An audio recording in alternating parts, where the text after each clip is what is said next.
doing that. So what we're going to do now is enter into a panel session. And the way I've structured this, just to give everyone an opportunity to speak and be heard, is I'll invite the panelists up one at a time. They'll offer remarks. We won't take questions after each set of remarks. Then I'll invite all the speakers up to the front row, and then we'll have an audience engagement before we call it a night. And I make my mystery announcement at the very end. So more drama about keeping you in the room. So our next speaker, our first panelist, is my friend Tom Catania. He's in our institute. He's currently the executive in residence in the Urb Institute here at the University of Michigan. He's a member of the Analysis Technical Review Panel for the National Renewable Energy Laboratory and serves as the chair of the External Advisory Committee for the Clean Energy Manufacturing Analysis Center that is part of the Joint Institute for Strategic Energy Analysis, which is all based in Golden, Colorado, where Tom tells me the skiing is amazing. Tom is the retired VP of Government Relations and head of Global Public Policy for Whirlpool, so a true Michigander. And prior to his career at Whirlpool, and this is actually really fascinating, I won't come to you for free legal advice, Tom, although I think I did once. He was the Assistant Attorney General for the state of Minnesota in the Antitrust and Consumer Protection Division. So, Tom, over to you.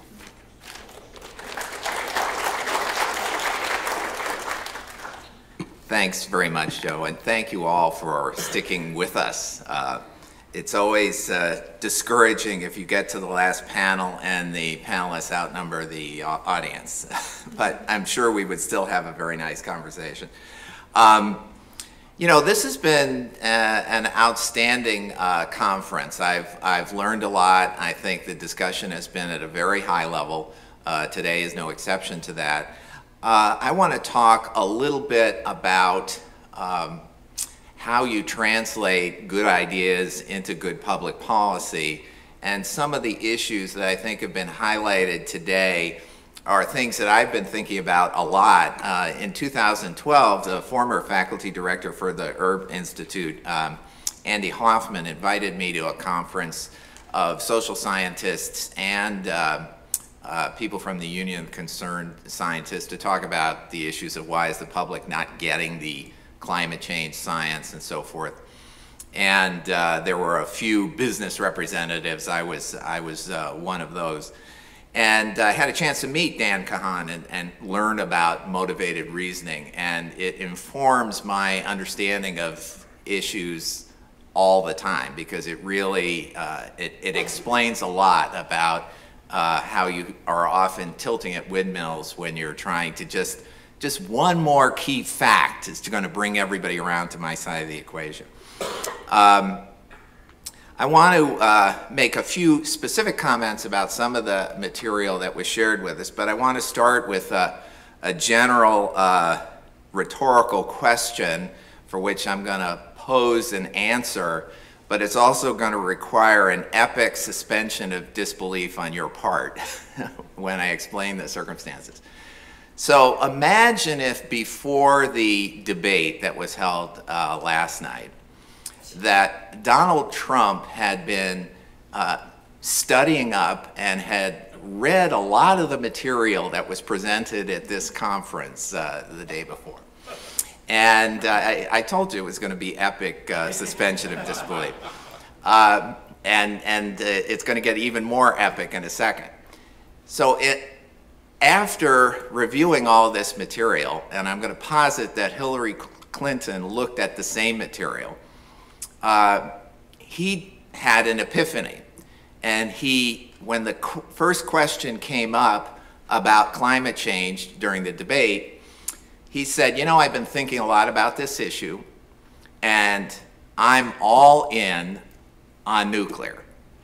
And regardless of the scientific merits, I'm sufficiently convinced, and I see enough of an opportunity for generating prosperity in the United States for us to begin to supercharge our nuclear fleet, and in the interim, we're going to continue to frack because we're going to convert all of our long-haul trucking to natural gas. And, you know, this is a great we're not going to just focus on infrastructure like fixing potholes in the country. We're going to transform our energy generation and transportation mix.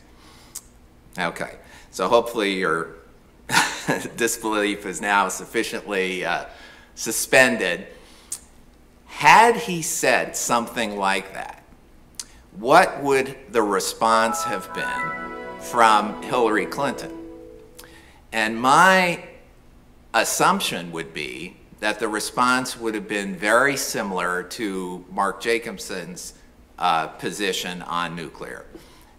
The litany of the usual parade of horribles issues that can happen in worst case scenarios in nuclear would have been what she would have cited. And she might have cited cost. She might, Mark Jacobson had a number of arguments that he offered in opposition to a major increase in the percentage of generation that's nuclear.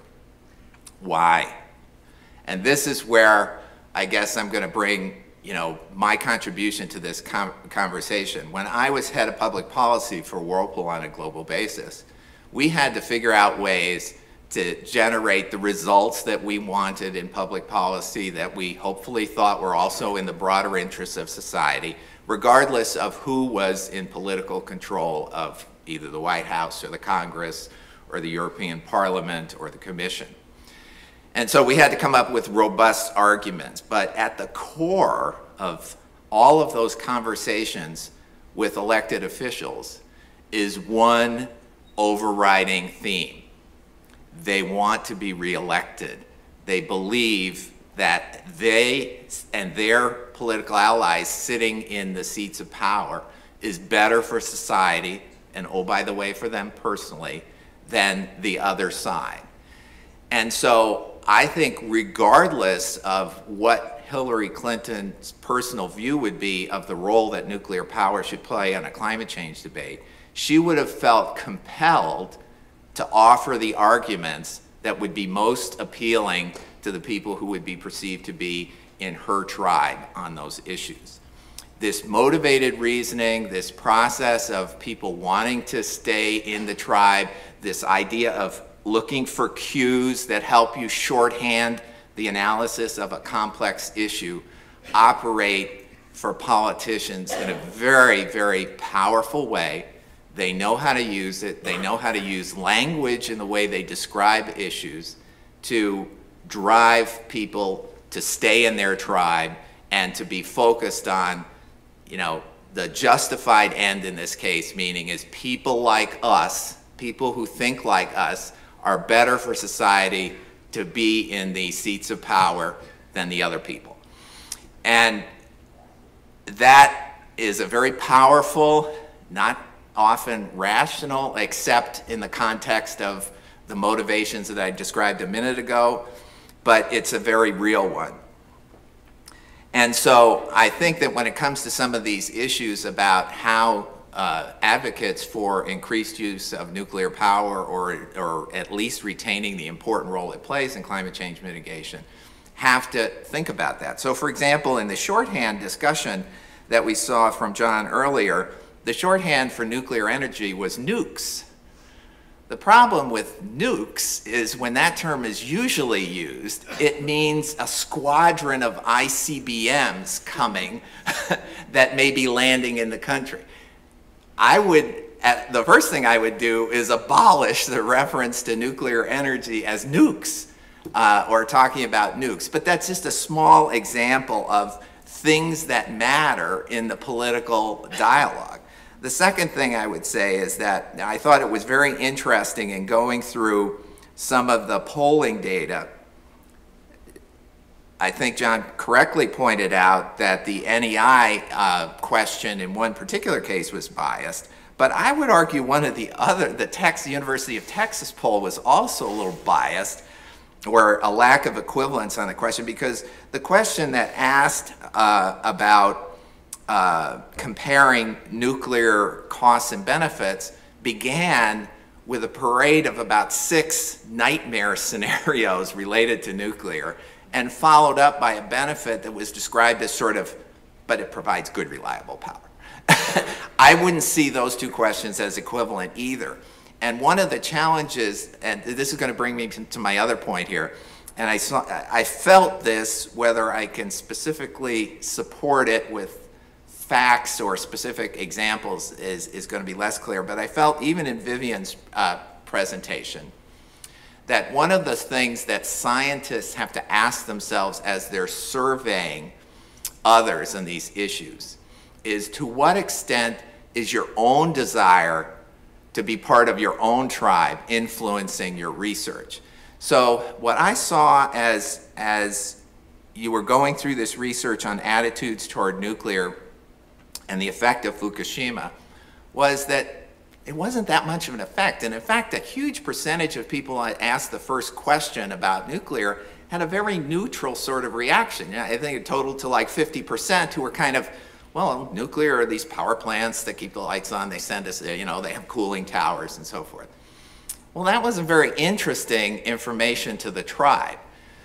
The next sets of questions begin to get at things that maybe are more fun to talk about in a cocktail party at the tribe, because you start talking about people generally preferring renewable resources over others. So I'm not criticizing any of this work. I'm asking all of you who work in this field to challenge yourself on what you're choosing to research, what you're choosing to take to the next step, and why. And how much is your own work influenced by your own preferences with respect to what's of interest and will be supported in your tribe. Now, you can get to other questions which are much more mercantile, which is what's going to get funded. And sometimes there's a similarity between those two things. But those are a couple of things that I observed as we were going through this. The other thing that I would say in general terms is that there really is a lack of information about the collective impact of the nuclear fleet. In my role as external chair of the External Advisory Committee for this Clean Energy Manufacturing Analysis Center, which DOE is funding to try and examine how the U.S. can be globally competitive in a variety of clean energy technologies, anything from wind to solar to batteries and so forth. As was expressed on a number of the panels, nuclear has a phenomenal story to tell about generation of prosperity, maintaining U.S. leadership in areas of technology, and that story is just not being told. It's not balancing out the argument. It's meltdown risk, proliferation, and the variety of the things that were in that questionnaire. And on the other side, you can count on the lights being on. So until those arguments, which have political power, rise to broader recognition and understanding, I think nuclear is always going to be playing, you know, is going to be driving uphill in the policy debate. So those are just some of my initial observations. Thank you. Thank you, Tom.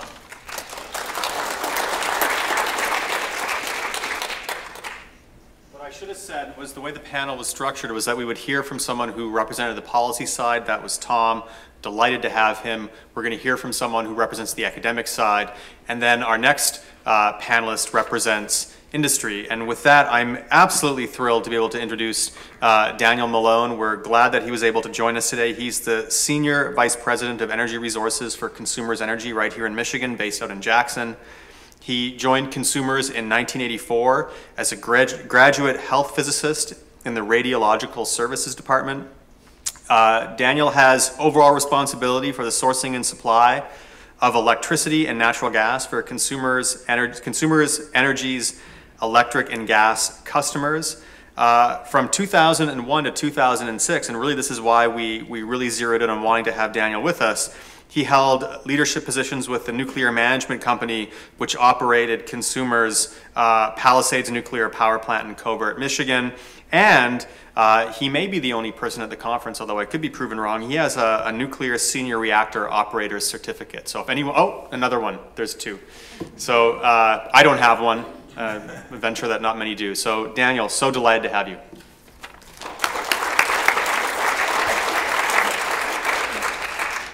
Thanks, Joe. Appreciate the opportunity to be here.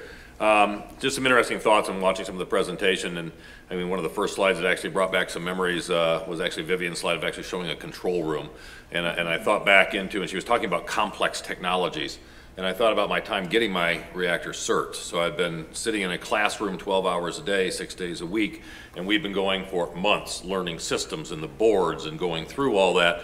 And it's going to be the first time I'm on the board and they're doing scenarios at that particular time. And when you're looking at that panel, basically you'll have one person in the middle and 2 people at the boards. And those 3 people are going to handle everything that happens in that control room in the event of an incident. So it's my first time and they're going to throw an incident at you. And the whole thing is just remember to look at the boards, assess the problem, follow the book, okay? All right, so this is fantastic. So we're up there and I'm sitting there and the scenario starting and you're watching things and you're monitoring and the scenario's playing out. And this is literally a simulator for a nuclear plant, which is directly modeled as to how this plant will react. And I was actually out the Palo Verde reactors out in Arizona at the time, rather large CE reactors. And I'm sitting there at the board and all of a sudden I hear the first ding. Oh, got a tile light up. And a tile light up means something is going on. You know, and with that first thing, we have a little bit of radiation in the basement. Oh. What could that be? So I pull up the book and start looking at, well, okay, that could be, another alarm goes off and I'm looking over there. Sump level's going up. Okay, sump level's going up, radiation in the basement. Now what? And the next thing you know, this whole thing, and there's noises going off everywhere. And pretty soon I'm standing there literally within seconds with my head down. The instructor is laughing and saying, Dan, New Mexico's gone. Have a seat, please. And it was very daunting. So you're exactly right. It does look complex. However, when all is said and done, after another couple months of being there, and they're throwing scenarios, we handled every core damage scenario thrown at us where you diagnosed the issue, you identified the problem, you isolated the problem, and you were able to respond.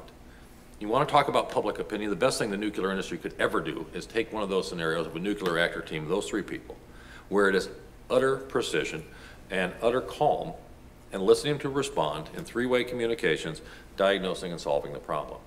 The industry has never done that. You would instantly take away a lot of the fear as to what is happening. The second part of the concept and the perception I brought up was John's commentary on nuclear is a technology.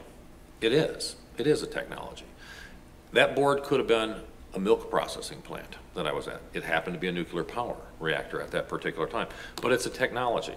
And everything that goes into that nuclear plant is a technology that drives how you operate that plant. The difference with a nuclear power plant, though, is if you think in terms of risk, and I look at risk as probability times consequence. So let's do the algorithm and the mathematics here. Risk is probability times consequence. And since the consequence can be so high, you have to have a low probability. And if you're going to have a low probability, you engineer in other systems and costs, and that drives things with plants, and it makes nuclear a little bit different. The other thing you look at in looking at this is what is the public perception, again, with the ability to withstand nuclear and having an issue. There's a high consequence. Has the nuclear industry had events over the years? What was one of the first major nuclear incidents? Very close to here.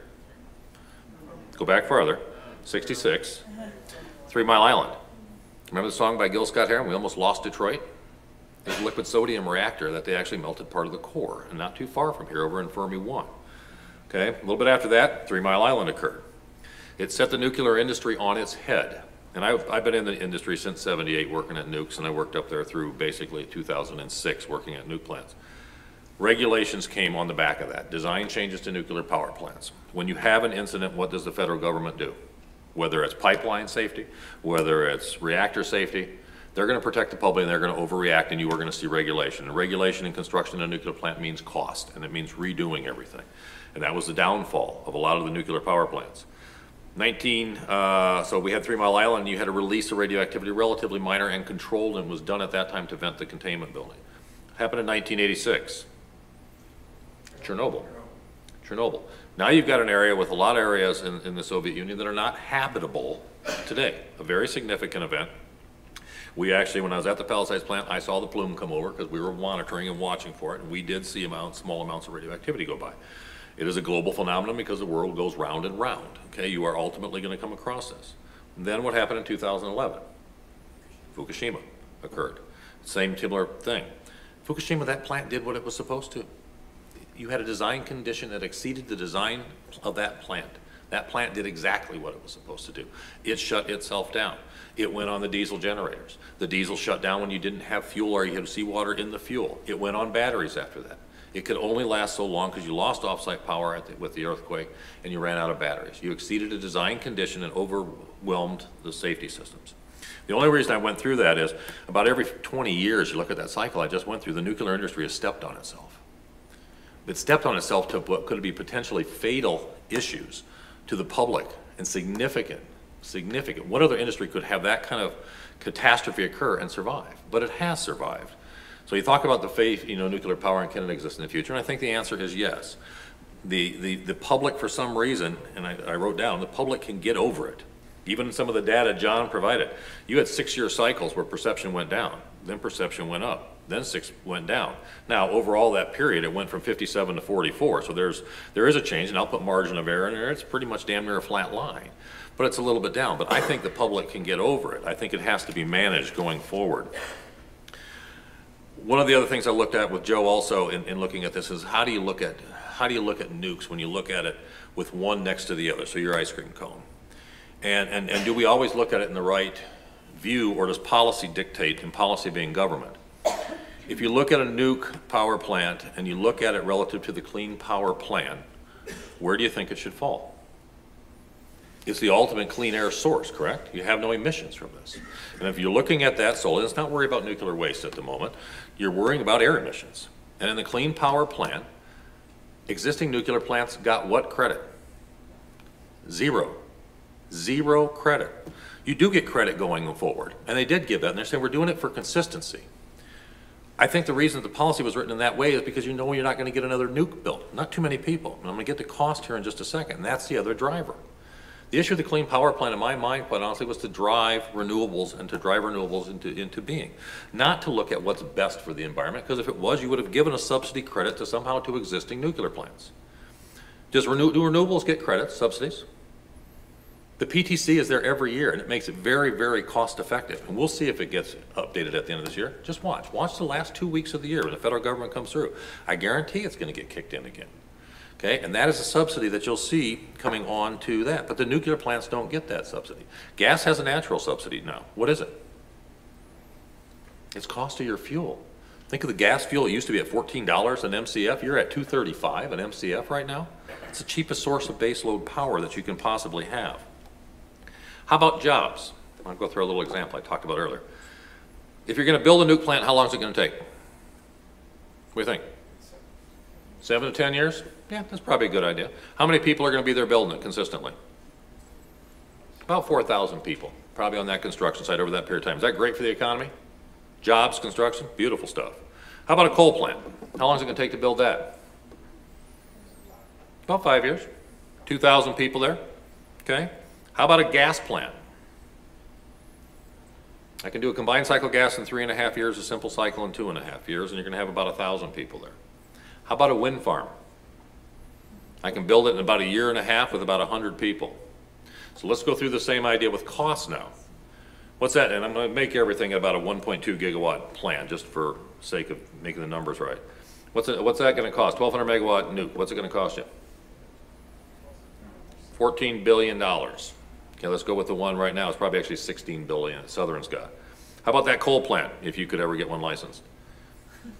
About $2.3 billion. Okay, for a gas plant, you're going to build 2 of them, at a gas plant out there. You can get some H-class gas plants in this, but about $1.2 billion. How about a wind farm? For the same equivalent megawatts, it's going to be about $1.2 billion. It's going to be about 300 megawatts, or actually it's going to be a lot more for the same number of megawatts, and I'm not even going to get into capacity factor with wind, and what you're going to have out there. But the bottom line is, so let's go back to nukes and will it be around? Are you going to build a $14 billion nuke plant if your market cap of your company is $12 billion? Consumers Energy tried that. It was called Midland, and it didn't work too well. Now, granted, we didn't manage it well, but it essentially almost bankrupted the company at that time. We will not, with those costs, go into building another nuke plant right now. Okay, and that's a reality as to where we are. So if you're going to have nukes go forward, you're going to have to look at modular nukes. And I'm a nuke. I've spent 20-some years in the nuclear industry. I would love to see it happen. I think there has to be a place. If you're ultimately going to get into EPRI talking about decarbonization. If you're going to get to full decarbonization, you can't make it without nukes and a technology breakthrough, so it has to occur. So I think there's a place for them to be. So bottom line is, what calls the ball when you're looking at power and capacity? Right now we're going through a capacity exercise. I've been doing analysis for the last 8 months and talking about how and where is our fleet going forward with 8,000 megawatts. Is it safety risk? That's a part of it. Is it environmental considerations? Yeah, that's a part of it. Economics? Yes. Regulation? Public policy? They all factor into that. Energy efficiency. Is that the cheapest thing you can do relative to energy demand? Yes. But are there limitations? Yes. But this all goes back into it. And when you sit back down to it, are new people and customer demands driving change in how you look at the industry? I'm going to highlight a customer out there called Switch. Just moved into Grand Rapids. It's a cloud server company coming out of Nevada, using a boatload of energy, and they want all renewables. And they start off with, well, we're willing to pay for it. You start working a little bit closer with them, and what they're willing to pay for changes a little bit. But what they are driving is difference in how we at the utility have to look at the model, and we can't look at it like we do a normal utility. So there can be a drive going forward, but you have to get that customer base or that customer demand behind it. So can nuclear survive? Yes, I do think it can survive, and I think it has to be here in the long term. But there's a lot of work that has to be done, and the nuclear industry's not been one to be able to move itself or promote itself. It's lucky it hasn't killed itself over the years, but I think it can be done. So right now we are doing a lot of stuff with capacity. We look at things differently. We've even done technologies, as highlighted to Joe, we've done Monte Carlo analysis looking at risks between fossil and gas plants and what's a balanced portfolio, because we're not going to be one fuel centric in going forward. And we're looking at things differently. It is a different world out there. We're open to anything. I'm not sure that we would do nukes. And one other thing, would I operate a single entity nuke, or would you be a company that operates multiple plants? Scale and size and doing it at nukes is very, very important. That goes into the decisions. I think it is viable for nukes. I think it has to be here in the long term. We have to be able to help ourselves if nukes going to be able to go forward.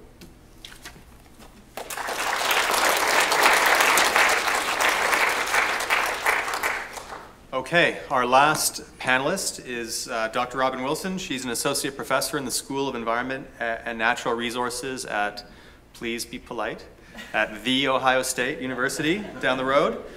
She's a decision scientist like I am. She focuses primarily on individual decision-making processes under risk and uncertainty. She's also interested in the development of strategic communication efforts, much like Vivianne and John, aimed at correcting for deficiencies in information processing, as well as the things that I do, decision support tools that assist people in making more informed and value-consistent or well-calibrated choices. Robyn is a member of the National Academy of Sciences Board on Environmental Change and Society, and she is also a member of the US EPA's Chartered Science Advisory Board. And with that, welcome Robyn Wilson. Thanks. Well, I'm happy to be here. I have to start by admitting that when Joe emailed and asked if I would participate on this panel, I think I ignored his email for several days, and he emailed me again and he said, "Did you get my email? Can you come up and do this?" And I think my response was, "You do know I don't work on nuclear energy, right?" So I think my role here today is to just kind of reflect on what we've heard this afternoon, hopefully kind of summarize, synthesize, highlight some of what I think are the kind of key takeaways of what the social sciences can bring to our understanding of nuclear energy and other similar sorts of technological issues and challenges that we have. So I do have three. I was listening carefully, taking notes, and I've kind of summarized my three takeaways for today that I think really highlight a lot of what you heard and I think is important going forward. The first is that, and I think it was John maybe said this, nuclear isn't special. And then I'm saying this, people aren't that mysterious.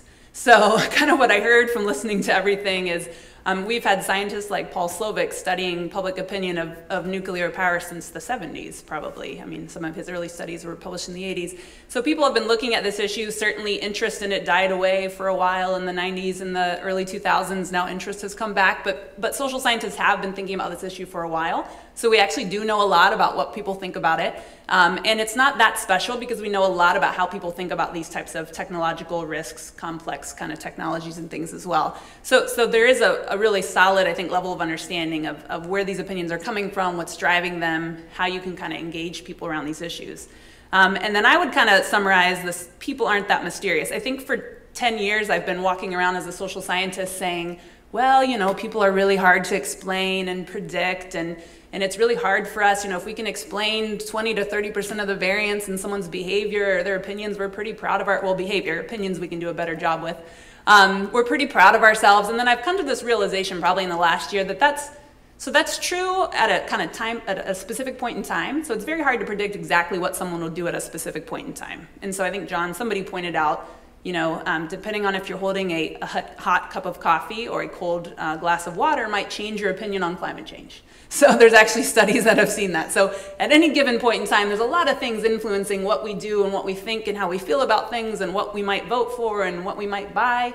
And that's true at a given point in time. But across time, we actually know a lot about why people do what they do and what they do. And so they're not as mysterious as we sometimes, I think, pretend that they are. So some of the things that you heard today along those lines, you know, people aren't great with numbers. They're not great with technical information. We can't educate people into making better decisions and making the right choices. We have lots of evidence that that doesn't necessarily work.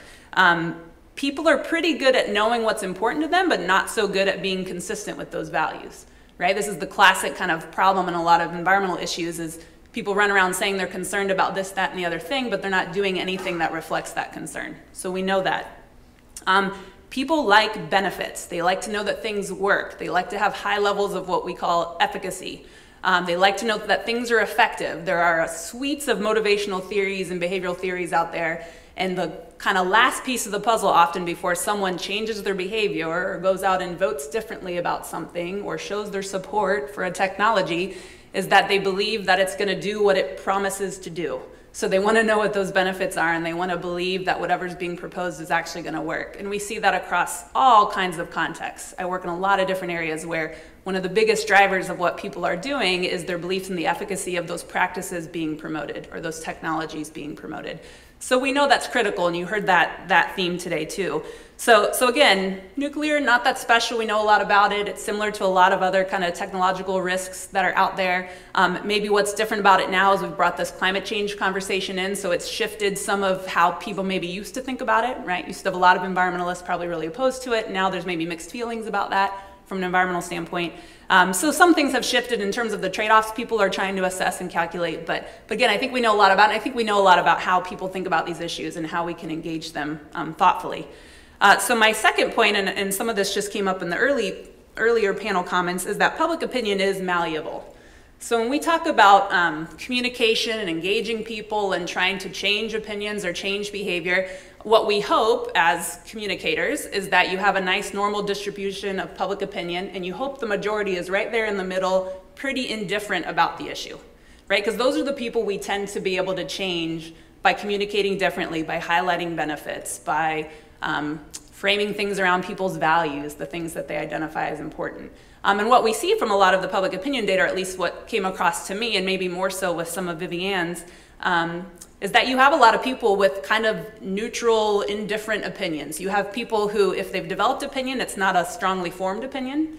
And when we study attitudes, we look at the number of beliefs that underlie those attitudes and how strongly those beliefs are held, and it seems as if the attitudes that exist are pretty weakly formed, and there's a big group of people who don't really have an attitude yet, right? They don't have an opinion. They're still trying to kind of figure out how they feel about it. So in that sense, public opinion is very malleable on this issue. There is room to move people around. There is room to engage people, again, in kind of values-based benefits that they're excited about, to kind of change their thinking about it, to shift them in some way. And so I think framing, because public opinion is not malleable, I think framing is a really critical tool. And so I'm going to talk about framing maybe a little more broadly than it was maybe discussed today or kind of talked about today, but I think it's one, critical when attitudes are kind of neutral or ambivalent or not strongly held. And we know from research in a lot of other areas that framing around the risks and benefits are really important to people, so we know this is critical. But my third point is that I think you can think about framing in two ways, and I guess I'll put out a suggestion and then I'll invite the speakers to correct me if I'm wrong or disagree with me. But I think what we heard about this dual processing, right, and that people make decisions in two ways. We have this heuristic kind of thinking, and we have this more systematic side. And for nuclear power, we see a lot of evidence that people are thinking heuristically, and they're looking at what others are doing, right? They're looking at whether or not they trust the power company. They're looking to any number of kind of heuristics to help them decide what's appropriate or what they should do. But then we had Joe talking about, you can engage people more thoughtful processes to maybe get them off of those heuristics. So I would suggest that you can use framing in two ways. And if your goal is, and John kind of brought this up a little bit, but if your goal is just to avoid opposition, Then you talk about framing the information very carefully, right? So you try not to talk about nukes, trigger that kind of fear response that people have, not highlight nuclear power as this thing up in the top corner of Vivianne's graph of something that's dreaded and very unknown. You talk about the issue carefully, you frame information carefully to avoid creating that opposition, right? And so here, this is where you, Vivianne talked a little bit about this, this is where you highlight shared values between the different stakeholders to build trust. This is where you highlight again the value relevant benefits. You figure out for that audience you're communicating with, what do they feel passionate about, and how can we talk about nuclear power in light of those things that they're concerned about? You know, for the Swiss audience, there was evidence that environmental values were positively correlated with support for nuclear power. So you would talk about the environmental benefits, right? Because you're going to be keying into those things they care about.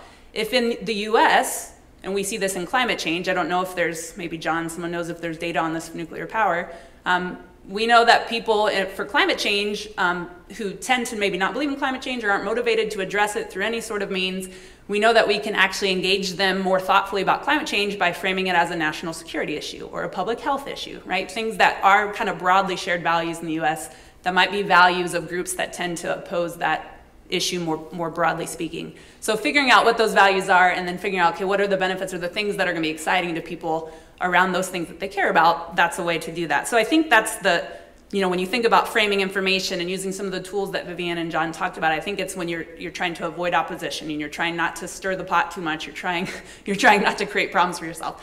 I think if you want to build support, which as people mentioned is maybe a slightly different thing, that's where you think about framing the decision differently. So a lot of what Joe talked about, I think, is engaging people very carefully in the trade-offs that have to be made, helping people realize that if you say you care about X, Y, and Z, it actually turns out nuclear is a good option for you. Or maybe it's not, right? Depending on what they care about. But I think we can think about decision structuring and decision support as a form of framing, but it's not framing information per se, it's more about framing the decision, setting it up in a way so that people can very carefully think about what's important to them, can very carefully assess those trade-offs across different options that are out there. And ultimately, like Joe's research and a lot of research in that area has shown, ultimately people tend to be a little surprised by what it is they should be doing based on what it is they said they cared about. Right? So we're often very surprised, oh, I thought I would have liked this better, but it turns out this is better for me. And so I think that's just, again, it's a form of framing. It's setting up a decision in a way that's going to encourage people to maybe get off some of the heuristic thinking, which you kind of work with when you're framing information strategically, and you're trying to frame the decision to push them towards that more systematic, more thoughtful, more logical form of decision making. So that was going to be it for me. Thank you. Yeah. So what I'm going to do now is invite the speakers and the panelists to come up. There are lapel mics for each of you. While they're coming up, I'm going to say a couple of things to sort of, it's like the background music as they get ready. One is that you might know, and if you don't, it is incredibly, incredibly difficult to be a panelist at something like this, because unlike the speakers, you get to plan for weeks getting ready for your talk. Well, in reality, we started last night probably, but you get to plan ahead. The panelists have to come up with really astute and spot-on commentary after sitting through this. And wow, did we get good stuff from Tom and Daniel and Robyn. So thank you all for that. All the panelists are now in place, so I can stop background musicking. And now what I'm going to do is throw it open to the room for questions and discussion. I know you've got tons of things that you want to talk about, so please begin to line up at the microphones, and we'll dive right in. We have someone coming. No, it was a diversion. She's gonna tweet from there. Anyone want to raise a question for our panel? John does. Thank you, John. Saved my life. So I'm really curious about the consumer's energy experience with, so when you were thinking about building a new, was it almost entirely an economic argument? Were you worried about the public opinion side? Were you doing things to mitigate potential public opinion issues? No, actually, the public opinion relative to nuke wasn't in our formula here. It is when we're looking at whether we're doing coal, whether we're doing gas, or whether we're doing renewables. For us, nuke was an economic decision factor, and also could we effectively operate it and do it so for our customers and our shareholders. So that didn't so much fall into it at that particular time. That was not at the top of the list. Does that mean you weren't worried about it? Does that mean that you hadn't got to that thinking about it, or you just weren't worried about it? No, we were definitely, it was there, but it was not one of the predominant factors for us.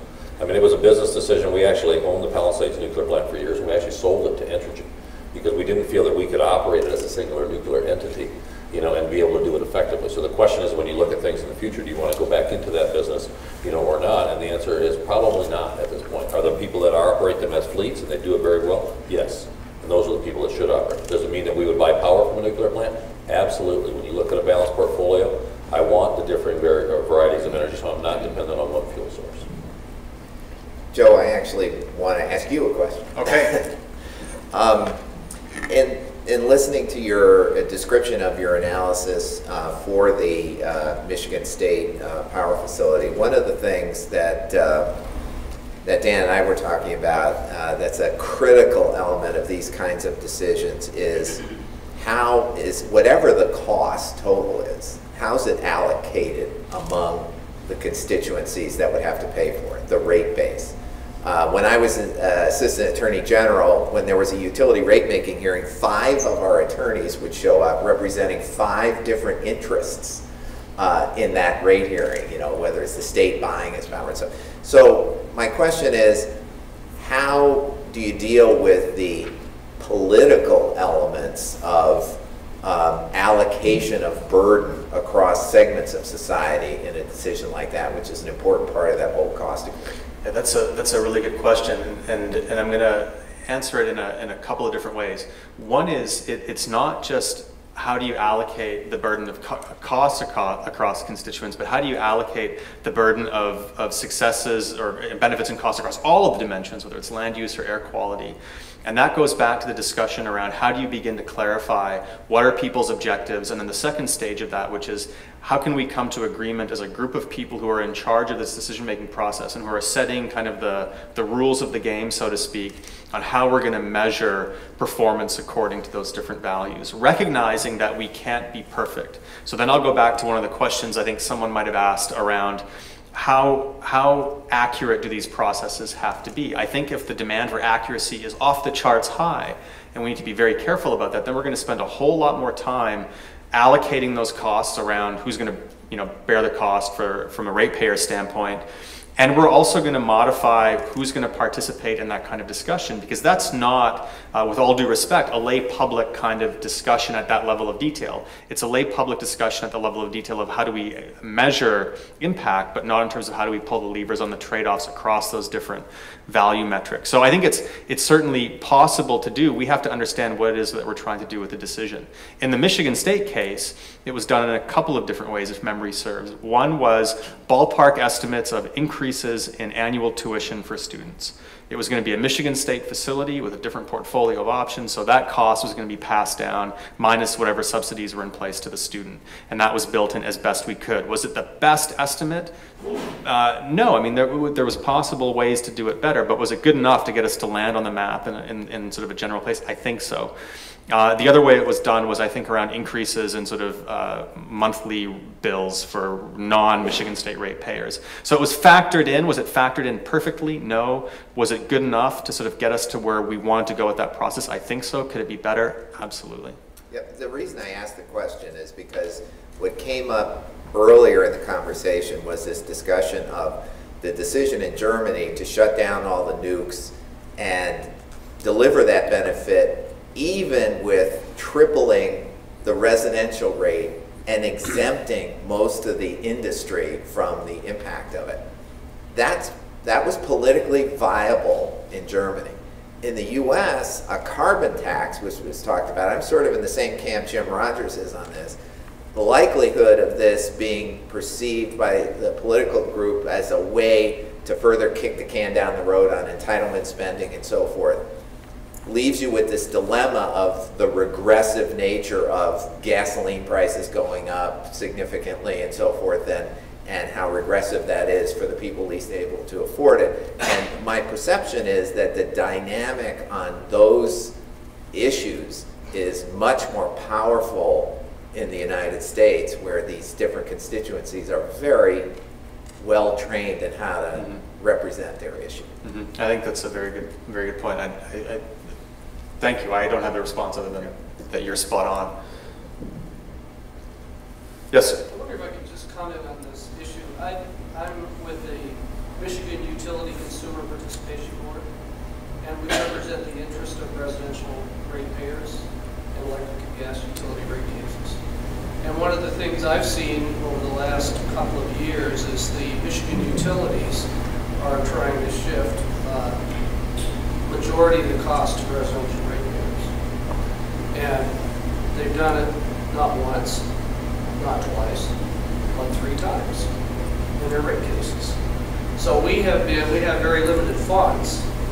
We have about $600,000 a year that we can allocate to various interveners. And it's difficult for us to be able to do that when it happens, keeps the same issue keeps coming up, it gets decided, and then it gets brought up in another rate case.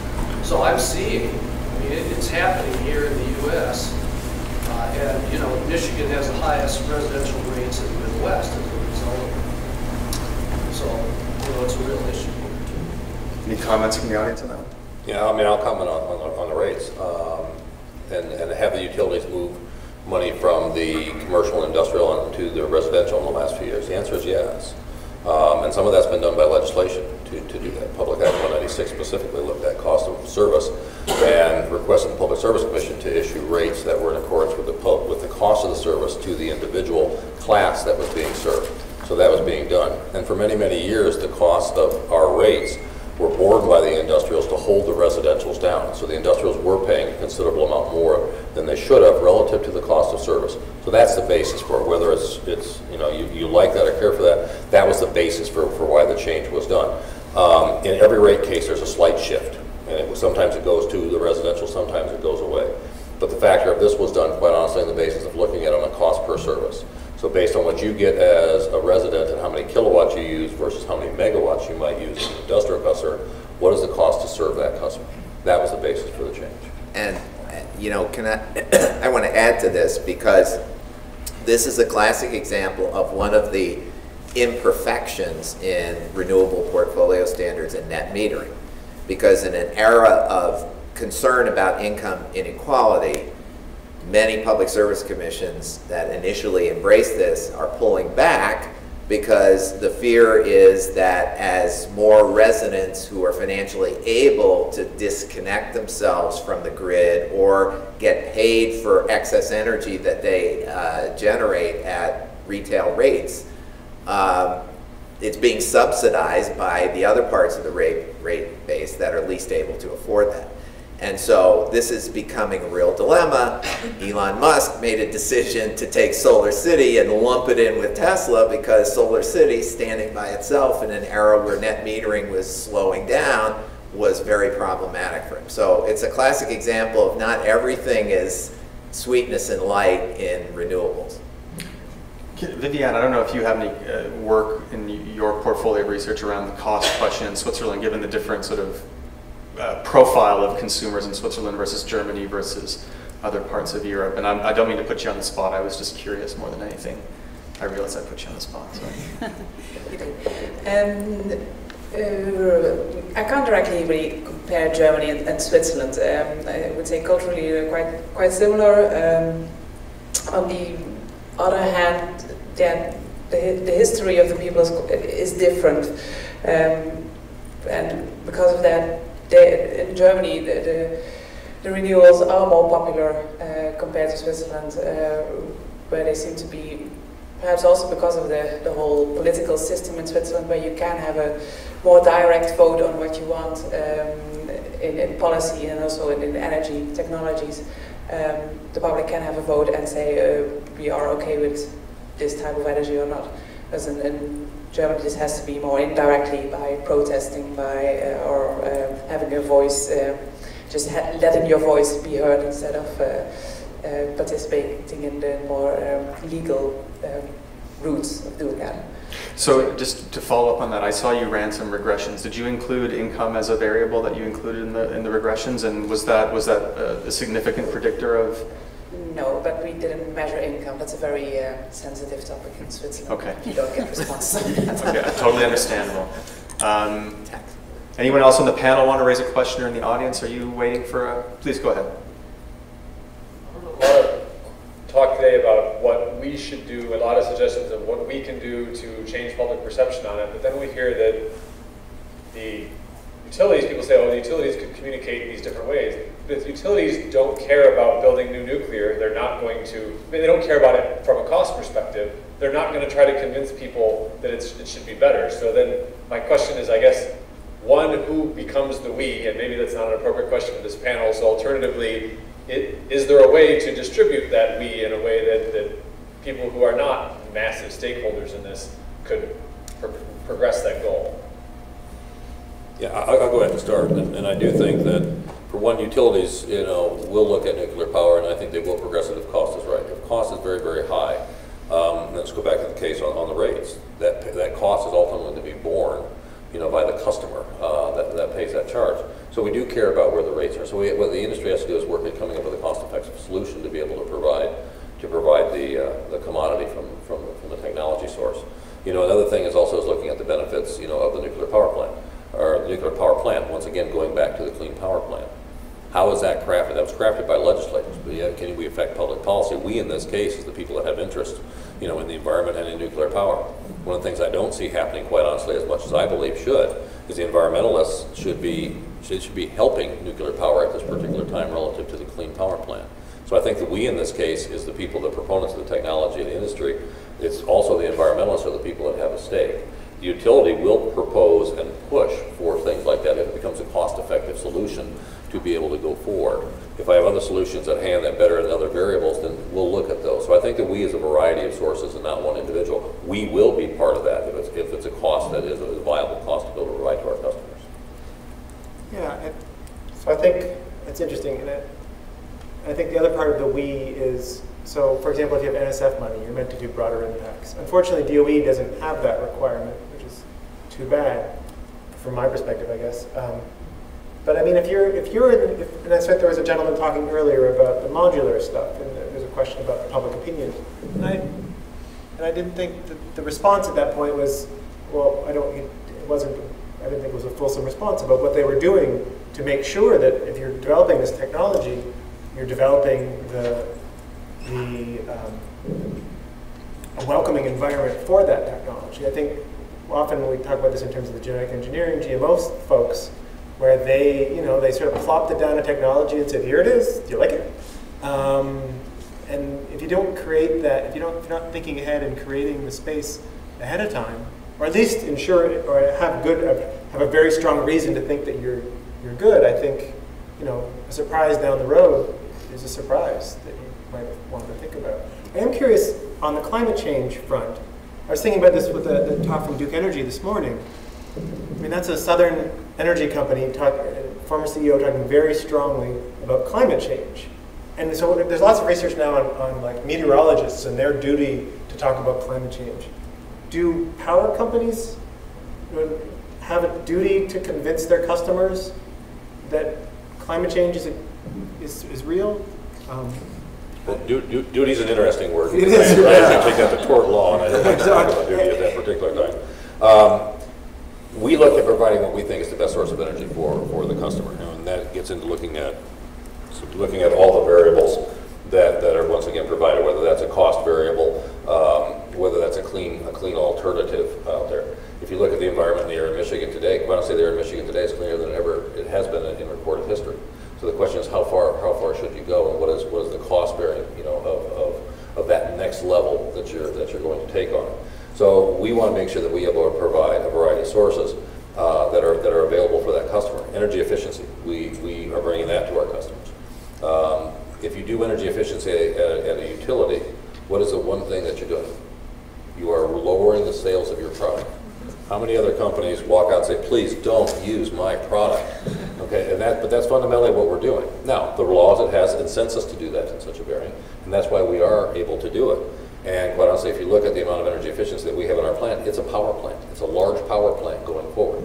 So I don't know if that's so much of the word duty, but I think it's an obligation to talk and make sure that the public are well informed, and that we bring sources of power to that public that provide cost, that provide a good sound environmental basis for us, that are good for our constituents, that produce jobs for us, that help economic growth in our community. And we try to do all of those in the power selection source that we look at. I'm gonna say, I'm gonna be like I'm gonna do the job that the moderator of the debate didn't do last night, and say, Tom wants to speak, but I see there are people lined up, and I'm cognizant of time. Tom, I think we can probably come back to your remarks anyway. So, Mark. So we've heard a lot about cost, but we haven't talked much about financing. And I know one of the issues in the past has been that you can't start charging a customer until the plant starts operating. So if it takes 10 years to build, that's an awful lot of capital up front. If we look at how in the renewables game, we've promoted distributed solar, it's by essentially lowering the capital cost to the consumer and having them pay it back over time in a lot of jurisdictions. You also mentioned the jobs creation in building a nuclear plant. And so, in a sense, there's an economic development play there for the state. So this would probably be even more unpopular than carbon taxes, but is there any possibility of public financing of some of these facilities to try to address those issues? Yeah, I'm not sure if you would see public financing. I think what can be done, though, is for utilities, you can get what's called CWIP, construction work in progress, where it enables the utility to recover. If there is interest also for the Public Service Commission, they can do things such as surcharges on bills. If you look at energy efficiency programs, that's how they're done today. There is a surcharge directly on the bill that is flat out that the customer pays for the benefit to be able to be provided. So that provides cash flow on the front end instead of waiting for the technology to be implemented. So there are ways to get it done, and I won't call it a public. In some ways that is a public because they are paying it on a surcharge. So there are ways to be able to get that done, and that's done through some of the standard rate making. Tom, I cut you off, so I'm going to let you have it. Well, two things. One, I guess on this whole issue of, I've heard this discussion before of what obligations does corporate America or utilities have to educate on climate change. You have to be careful what you're asking for there, because clearly what's been asked for, and I say this as somebody who served on the Business Environment Leadership Council for the Pew Center on Global Climate Change from its inception in 1997, so I'm not a naysayer on this issue. But you're asking not so much for public education, you're asking for corporations to use their political influence to drive to a specific outcome. And when you agree with where the company is going, that's great. When you don't, then there's too much money in politics and so forth. So I think that there is an obligation to tell the truth, to get the facts out there. But if what's being asked for is to help defeat Republicans who might take a position against the Clean Power Plan, that's a very difficult posture for most companies to be in, where their own employees might split in half over some of those issues. So that's point one. Point two on financing is an interesting one, Mark, because we're in a world of negative yields. The cost of money to companies has never been lower than it is now. There are piles of cash all over the place looking for things to invest in.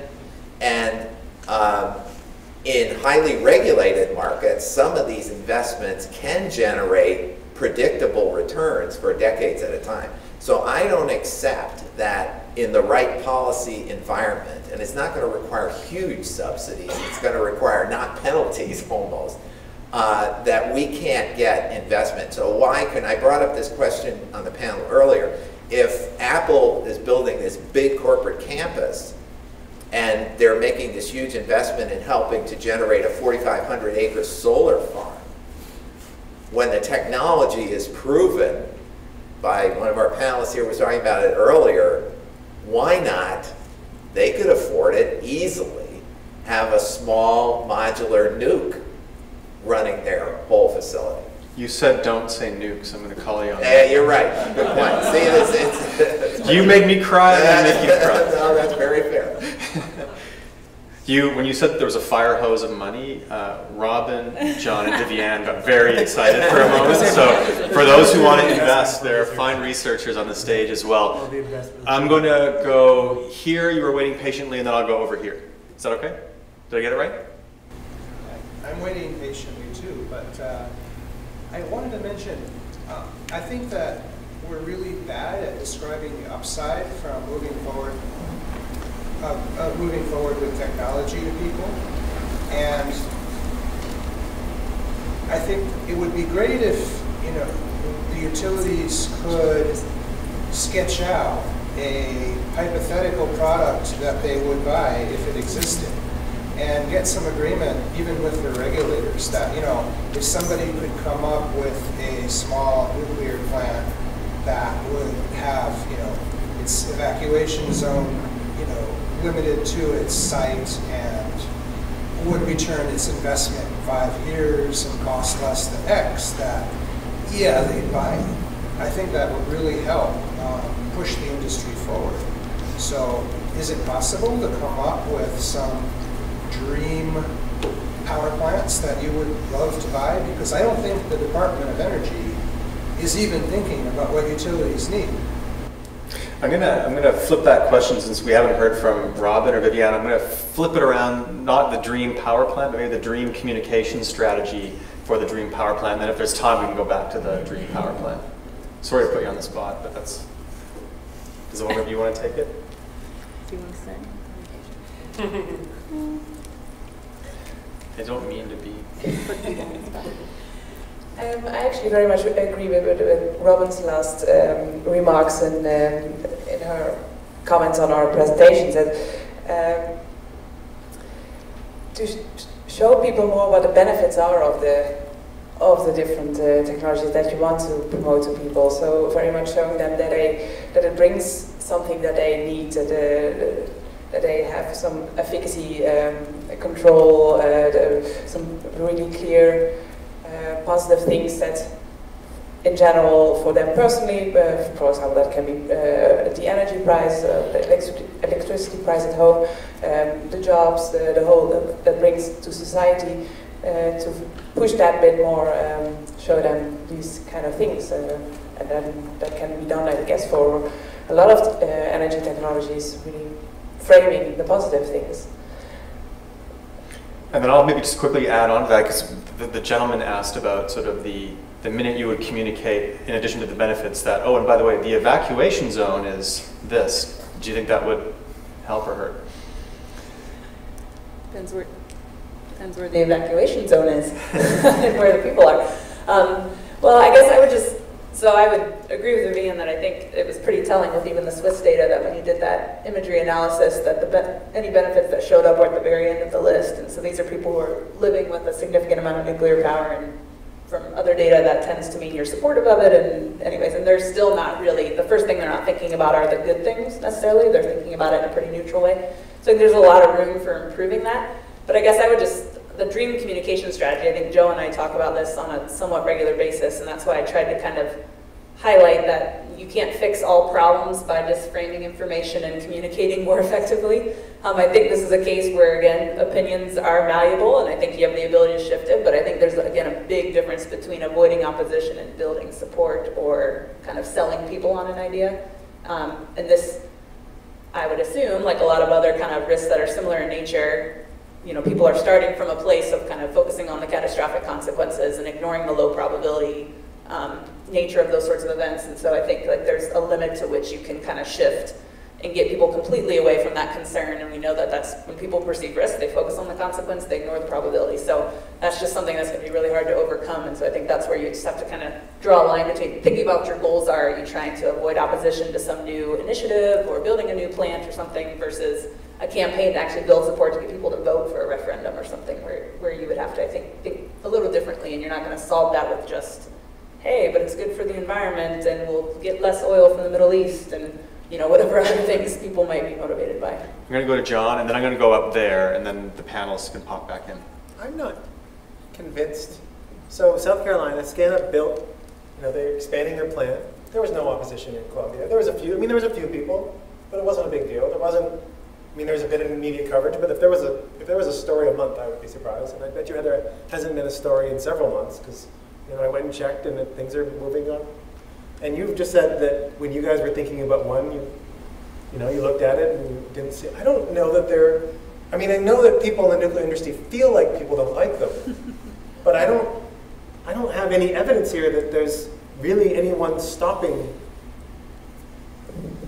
forward progress. It seems more like financial and economic issues. It seems more like some technological issues to do with size. It may be that the ideal communication strategy is keep your head down, make sure you're engaging your stakeholders, make sure that you have that you're engaging the people who like you and the people who don't. I don't know that this sort of negative framing of like we need to convince people is correct right now. And that builds, I think, something that I could throw in what Tom said too around kind of political will and political leadership and sort of the entrenched political ideology that's moving. That's true. I mean, that may be something to deal with, but I mean, they did it in South Carolina without. They're doing it in South Carolina. No, that's true. There has not been a lot of public opposition. I guess groups that could go and would start and help push it. And you're right. Groups like EPRI, groups like NEI, they're the prime groups to pull together consortiums of people to say, what is a viable solution here? What does the cost have to be? What does it have to look like politically? What does it have to look like socially? That can be done, and quite honestly, that's exactly what NEI and EPRI should be doing to be able to bring in technology. Would we participate in things like that to provide the input? Absolutely. But those are the groups that should drive this. But there's really important piece missing. I'm sorry. Go ahead and ask your question. No, would you please finish your thought? Can you just... The important piece that's missing here is there is an anti-nuclear energy constituency since 3 Mile Island, well entrenched, and they don't have to mobilize public support anymore because, as was discussed earlier, how are they building plants so quickly in China and on time and on schedule? Because the lawyers, and I'm a lawyer, and have embedded such a raft of requirements and costs and regulatory process in place that it's not, that adds cost and it adds nightmarish scenarios to the building process. So even in the face of no aggressive public opposition, there is embedded regulatory impediments to new nuclear. Thank you for being so patient. I'm gonna bestow you with the highest honor, which is you get the last question for waiting so long. Katie Hussman, School of Public Policy. Thank you for a great discussion. I've learned a lot. I think there's two very different issues facing regulators and utilities today. One is can and will and should existing plants close? And the other is can and will and should new plants be built? Those are very different set of regulatory issues and a very different set of economic issues. So I'm wondering if it's a different set of public opinion issues as well.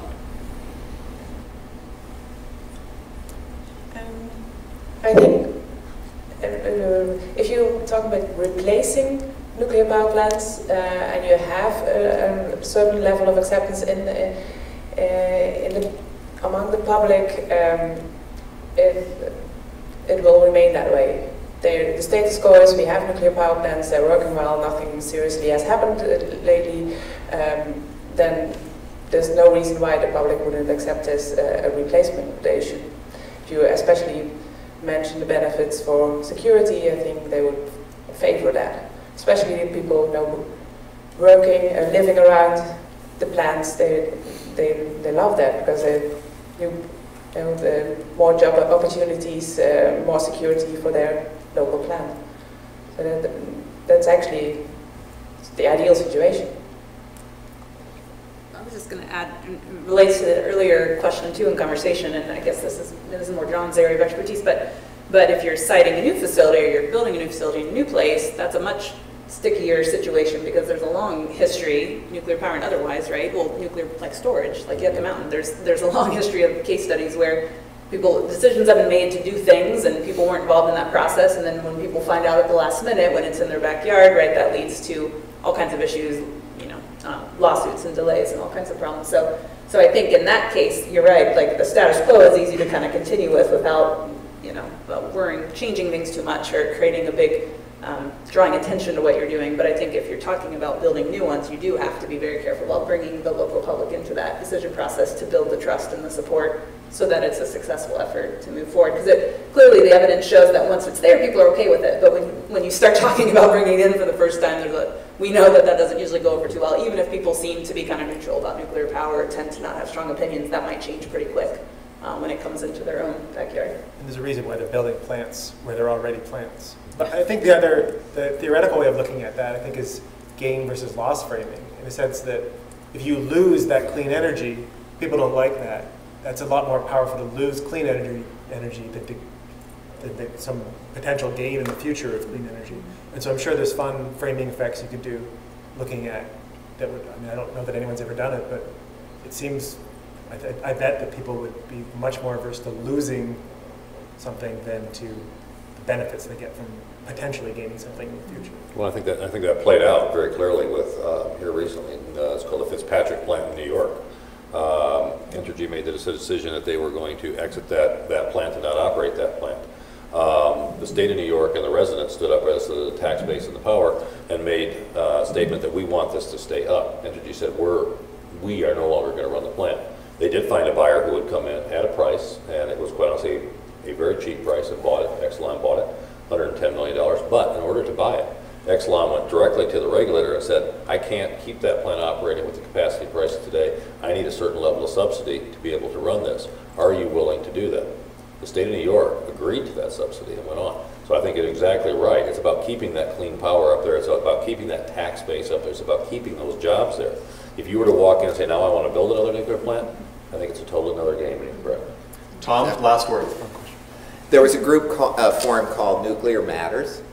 Senator Evan Bayh, Senator Judd Gregg, a Democrat and Republican, Carol Browner was on it. You know, it was a bipartisan group focused on maintaining the existing nuclear fleet, making a lot of the environmental arguments as well as the other arguments. So clearly there was a choice made there that was the easier lift.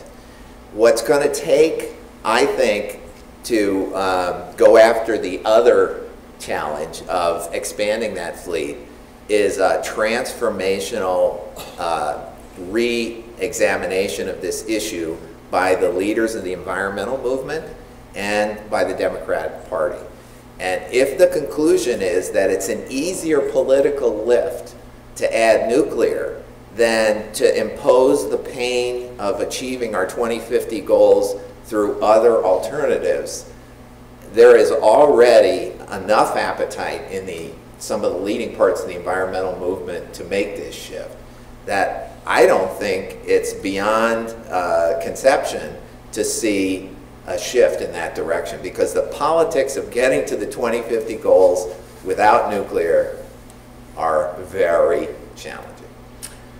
And with that, let me do two things. First of all, let me thank all the speakers and panelists. Some of them traveled far. Their insights were terrific, and without you, this wouldn't have been what I view to be a successful panel, so thank you.